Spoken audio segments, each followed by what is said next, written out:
भारतीय लोकतंत्र की नींव है एक व्यक्ति एक वोट का सिद्धांत। यह सिद्धांत इस विचार पर आधारित है कि हर नागरिक को अपनी सरकार चुनने का अधिकार मिलना चाहिए।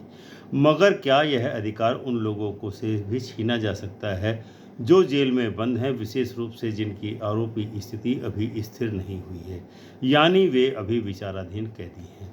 10 अक्टूबर 2025 को भारत की सर्वोच्च अदालत ने केंद्र और भारत निर्वाचन आयोग ईसीआई को नोटिस जारी किया है। यह नोटिस एक ऐसी जनहित याचिका पर आधारित है जिसमें यह मांग की गई है कि विचाराधीन कैदियों को भी मतदान करने का अधिकार मिलना चाहिए। इस कदम ने लोकतंत्र, न्याय व्यवस्था, संविधान और अधिकारों की रक्षा पर एक गहरी बहस को फिर से जन्म दिया है। आज के इस वीडियो में हम इन्हीं सब तथ्यों पर विचार करने वाले हैं। इस घटना की या इस पीआईएल की या इस जनहित याचिका की क्या प्रक्रिया हुई। सर्वोच्च न्यायालय ने केंद्र सरकार और निर्वाचन आयोग को नोटिस जारी किया है कि वे इस जनहित याचिका पर जवाब दें, अपना जवाब दाखिल करें। याचिका में यह चुनौती दी गई है कि representation of the people act 1951 की धारा 62 विदिन ब्रैकेट 5 के तहत सभी जेल में बंद व्यक्तियों को मतदान से वंचित करना एक समग्र निषेध यानी ब्लैंकेट बैन है, जो कि संवैधानिक अनुचितता और लोकतांत्रिक मूल्यों के खिलाफ है। याचिका में यह भी उल्लेख है कि देश भर में लगभग 4.5 लाख विचाराधीन या प्री ट्रायल अधूरे निश्चय किए हुए कैदी हैं जिन्हें यह अधिकार मिलना चाहिए। याचिका का तर्क है कि ब्लैंकेट बैन संपूर्ण निषेध पेश की गई धारा 62 विदिन ब्रैकेट 5 संविधान, न्यायिक प्रावधानों और मानवाधिकार सिद्धांतों के अनुरूप नहीं है। याचिका में यह भी सुझाव दिया गया है कि यदि कैदी अपने गृह निर्वाचन क्षेत्र में हो तो जेल में मतदान केंद्र बनाए जाएं, और यदि वे अपने राज्य या विधानसभा क्षेत्र से दूर हों तो उन्हें डाक पत्र या पोस्टल बैलेट या अन्य व्यवस्था से मतदान करने का अधिकार दिया जाना चाहिए। याचिका यह भी स्पष्ट करती है कि जो कैदी चुनावी अपराध या भ्रष्टाचार जैसे गंभीर मामलों में दोषी हैं, उन्हें इस व्यवस्था से अलग रखा जाए। इस तरह यह मामला सिर्फ विधिक सवाल नहीं है, बल्कि लोकतंत्र की आत्मा, व्यक्तिगत अधिकार और न्याय व्यवस्था की संवेदनशीलता से जुड़ा हुआ महत्वपूर्ण सवाल है। इस याचिका के पक्ष में और विपक्ष में दोनों तरफ से महत्वपूर्ण तर्क दिए जा रहे हैं। आगे हम उन तर्कों के विषय में विचार करने वाले हैं। याचिकाकर्ता के तर्क हैं कि भारतीय संविधान और न्याय शास्त्र के अनुसार कोई भी व्यक्ति दोषी नहीं ठहरा है जब तक कि उसे अदालत में दोषी न ठहराया जाए। विचाराधीन कैदी का मतलब है कि न्याय प्रक्रिया अभी पूर्ण नहीं हुई है। उन्हें दोषी मान लेना और उनके अधिकार को उनसे छीन लेना वोट देने के इस सिद्धांत के खिलाफ है। याचिका में यह भी तर्क रखा गया है कि ब्लैंकेट बैन इस निष्कर्ष को ही समाप्त कर देता है। नंबर 2, संविधान और मतदान का अधिकार मूल अधिकार में शामिल है। भारत में मतदान का अधिकार किसी ऐसे नागरिक का मूल अधिकार है जो मतदाता सूची में नामित हो। यदि कानून रिप्रेजेंटेशन ऑफ पीपल एक्ट 1951 इस अधिकार को किसी व्यक्ति से छीनता है तो वह कानून संविधान की उपयुक्तता यानी कन्फॉर्मिटी में होना चाहिए। याचिका यह भी तर्क देती है कि धारा 62 विदिन ब्रैकेट 5 इस मूल अधिकार के विरुद्ध एक अयुक्त और उग्र हस्तक्षेप है जिसको हटाया जाना जरूरी है।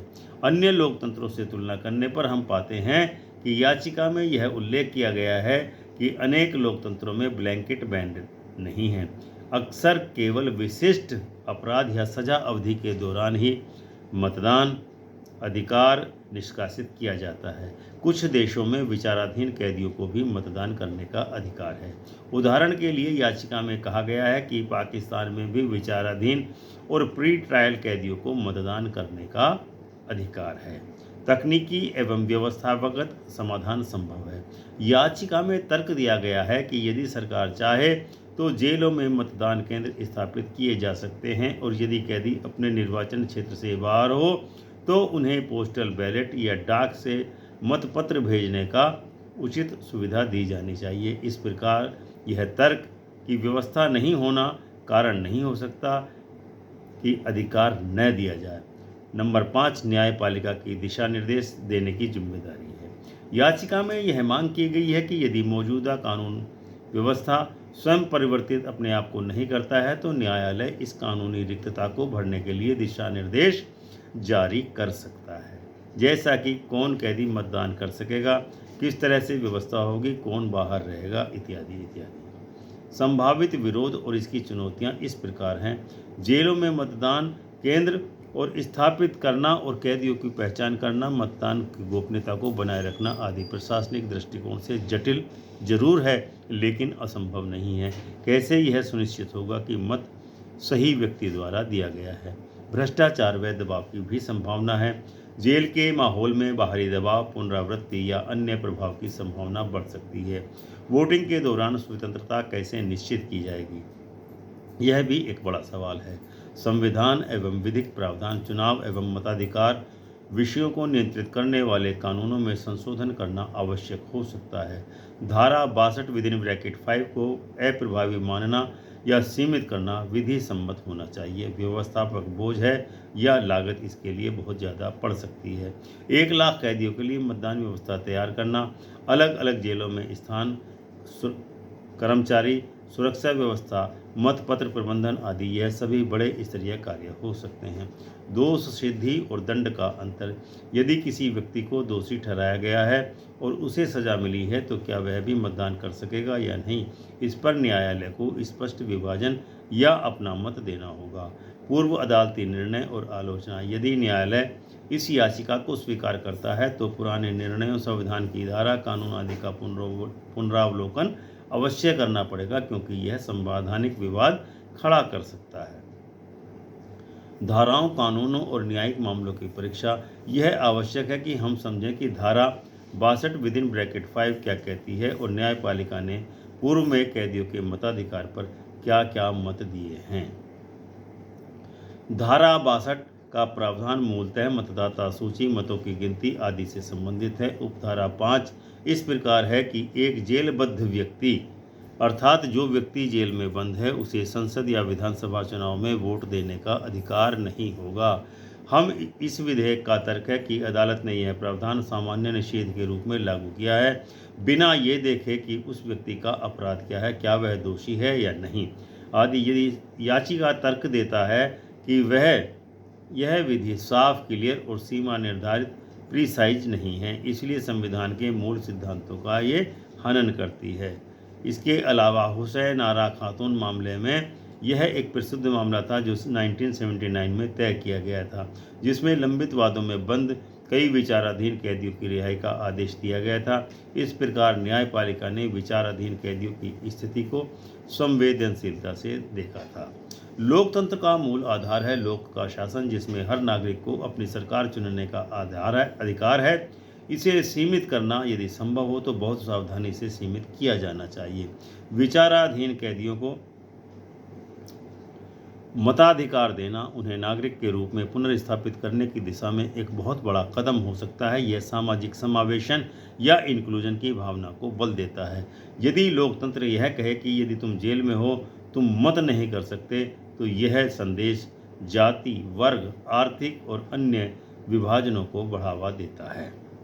इसीलिए इन दोनों पहलुओं पर, लोकतंत्र और सार्वजनिक व्यवस्था पर सोच समझकर ही न्यायालय को निर्णय देना चाहिए। इसके अलावा इसके याचिका के पक्ष में अनेक तथ्य हैं, जैसे विभिन्न देशों में नॉर्वे, स्वीडन, डेनमार्क, नीदरलैंड आदि में कन्विक्टेड प्रिजनर्स को भी मतदान करने की अनुमति है। कुछ सीमित मामलों में विचाराधीन कैदियों को विशेष अनुमति दी जाती है। इसके अलावा संयुक्त राज्य अमेरिका में कैदियों को मतदान निषिद्ध होता है यदि वे सजा काट रहे हों, लेकिन कुछ राज्यों में दोष सिद्धि के बाद भी अधिकार वापस मिल जाता है। ऑस्ट्रेलिया में लगभग सभी कैदी मतदान कर सकते हैं, सिवाय कुछ गंभीर अपराधों के दोषियों के। यूनाइटेड किंगडम में भी संयुक्त अधीनस्थ अदालत ने यह निर्णय दिया है कि दृष्टिकोण में ब्लैंकेट बैन यूरोपीय मानवाधिकार न्यायालय, European court of human rights के अधिकारों के खिलाफ है। यूके ने इसे बाद में सीमित कर दिया था। पाकिस्तान में दावा है कि पाकिस्तान में विचाराधीन कैदी और प्री ट्रायल के कैदियों को भी मतदान देने की में मताधिकार प्रयोग करने की अनुमति दी गई है। इसके अलावा जो संभावित परिणाम हैं, इसके विषय में सकारात्मक पक्ष भी है। न्याय और लोकतांत्रिक समावेशन की भावना को इससे बढ़ावा मिलेगा। विचाराधीन कैदियों को पुनर्स्थापित किया जाना, उन्हें नागरिक के रूप में मान्यता देना, लोकतंत्र की विश्वसनीयता बढ़ेगी जब सभी नागरिकों को अपनी सरकार चुनने का अवसर मिलेगा। न्यायपालिका की संवेदनशीलता और सक्रियता का प्रतीक ये आदेश बन सकता है। इसके अलावा इसमें कुछ चुनौतियां भी हैं तो कुछ मुद्दे भी हैं।